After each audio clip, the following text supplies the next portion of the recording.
all of the above, and that's what they do. That's who they are. When they're not name calling, it's about finding the worst possible comparison they think they can use, and then using it, and then it becomes a talking point, and you all of a sudden hear them all saying it. So, how many times have conservatives been compared to Nazis? The Tea Party been compared to the KKK. They just they fill in the first blank, and then they go, what would be the most appropriate term to fill in the second blank with, right? Oh yeah, and I mean that's obviously exactly what this fella is doing here, and it's just perfect. I mean it is I mean obviously it's absurd. Of course it is, but they don't care, and they know who knows? I mean, maybe they do focus groups on this stuff, but they know it scores points with the lemmings whom listen to them. Right. And I guess if I was going to respond to it directly to Chuck Schumer, how do we know which dreamers aren't with parents that are actually from ISIS? I mean, we can spin a yarn that it is a well-educated,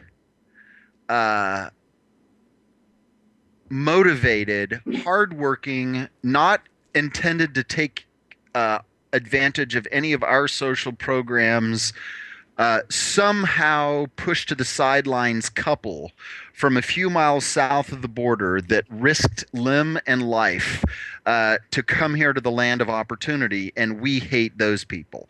Yeah. But we don't know that it's not people other than that. Well, let's back up the bus even further.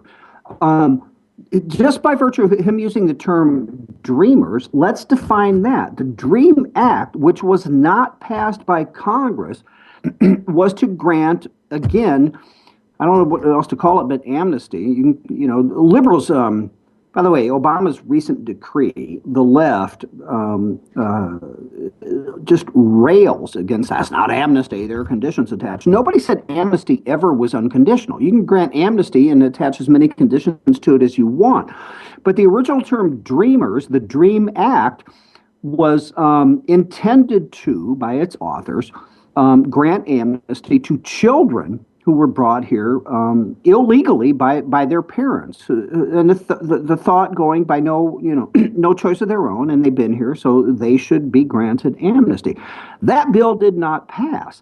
So, as has been the case in many other situations, Obama unilaterally put on the crown, busted out the royal pen, and in effect enacted it all by his lonesome. So those are the dreamers to which Chuck Schumer speaks. Right. That's just for me. That's just pandering and ridiculous. I mean, it's a straw man argument. Nobody's making that argument. Nobody has ever said anything even close to that. It's just extreme and ridiculous. Of course it is, but then again, we're talking about Chucky Schumer. We are talking about. Speaking of other guys that have been in the Senate forever, want to play that John McCain clip? Oh, absolutely. Set it up. I love, and I put that in air quotes, I love John McCain almost as I love Lindsey Grahamnesty. I mean, Lindsey Graham. So, yeah, go ahead and set that up. Wait, you just said you love John McCain? I did put it in air quotes. Oh, okay. And if you meant by that, there. Oh, okay. Good. I was going to say we were going to have a significant argument right here. Conversation after the show. Yeah. That being said, and I completely agree with you, John McCain, great job in Vietnam, hero, well done. It's time to go home and retire, pal. Go the hell home and retire, pal. Oh God, yes. That being said, there was. And Senate Armed Services Committee hearing, and one of the groups that gets the majority of my charitable donations, Code Pink, they were on scene, and McCain was awesome. Let's play this.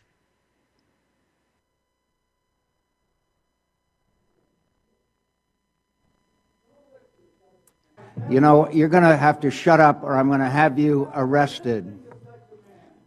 If we can't get the Capitol Hill police in here immediately,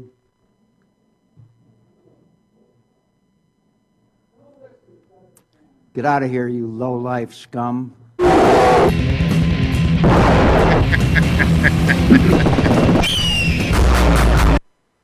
Okay, so right there, yes, go John McCain. And I believe he was referring, was that the same hearing when they attempted to just do a citizen's arrest on 427-year-old Kissinger? Yeah, man. Henry Kissinger, big fella these days, by the way. He is smart as hell still. Oh yeah, Kissinger is something else. Uh,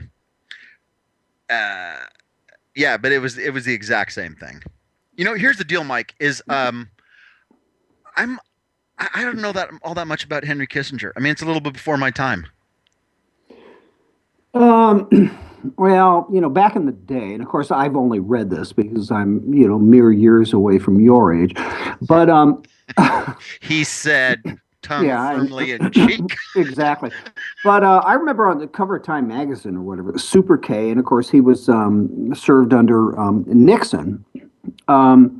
He was quite the dude. I mean, I do respect him. And Greta Van Susteren has had him on. Haven't seen him recently from time to time. And he's one of those guys, I don't want to say to the extent of Krauthammer, but almost, that I just listen when he talks because he's just very insightful about stuff.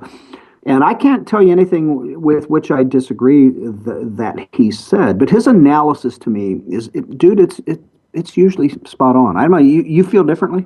I don't know. I just, never read any of his books, of which he's written a zillion. I haven't read that much. So I just don't know. I mean, I don't know enough about Henry Kissinger, frankly, to have an opinion one way or another. Fascinating dude, and he looks as boring as dry toast or whatever, as dry as burnt toast. But he apparently the guy was just a kick at parties and stuff. He liked to kick it out and party with the best of them. Had a very Wait, are you kidding? No, I'm not kidding. Henry Very Kissinger was described as a party animal, dude. Very kidding. No, I'm not. Very attractive wife and the whole bit. So Super K was quite the dude back in the day. I just think he's brilliant, Yeah, but and why? That's my question. Why was he the dude, and what is it about that he did or said or was involved in that you would say he was brilliant? just his analysis of stuff. I mean, the guy's been out of office. What was he? Secretary of State. Been out of that position for 100 years. But his analysis of the Middle East, he keeps up, as did Nixon, by the way, keeps up on everything that's going on in the world. And whether it's Crimea, Russia, the Middle East, anything, when he's asked his opinion, and Greta is pretty smart. I don't agree with her all the time either. But she asks the tough questions, and his analysis.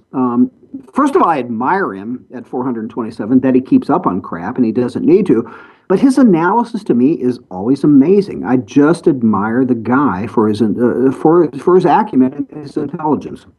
Okay, well, okay, those are great answers. Middle East is an example, or what the thinking behind Putin. And why he chose to move so boldly into Crimea, and what he might have in mind as it relates to Estonia, Latvia, and so forth. He's just is. I mean, I'd have to actually have the text up in front of me, but I just always find myself saying yes. I agree with you. Interesting. Yeah. I mean, I've heard a couple of things that he had to say, and I thought, you know what? The things that I've heard him have to say, I've liked. But that was well after he had firmly established himself as an icon. And I was just not sure why he was established as an icon. You know what I mean? Maybe because we're at 6 minutes here. Maybe we will do a bit of, or I will do a bit of digging back into what he was lauded for during the Nixon administration. Because believe it or not, I was not of age then, but no, I just like the guy. Anyway, you were talking about the armed services. I want to hit one more thing before we're out of here. This thing where the Military Pay and Benefits Panel is going to recommend, in effect, I don't want to say slashing, but cutting back military retirement. Did you see that? I did. I mean, without getting into the details yet, I mean, what's your just overall reaction to that? Even if you didn't know the story and you just heard the headline. Okay.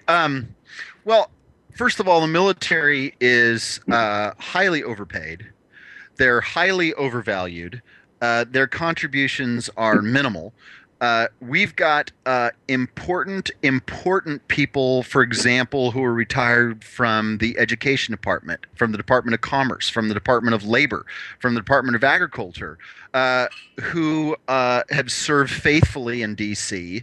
And are expecting their, cost of living increases, their pensions, their free health care. And I think it's about time that the military, that they felt the pain equally as well. So I'm totally... See, and I agree with you 100%, because in addition to everything you just said, think of all the money we need to put into climate change.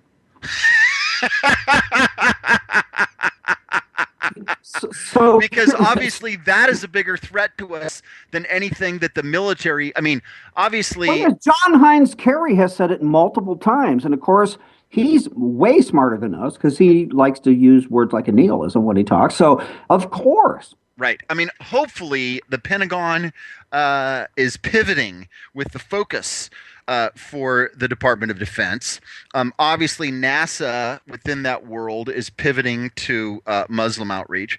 So if now NASA has pivoted away from Muslim outreach, or at least its focus now is also on climate change. So yeah.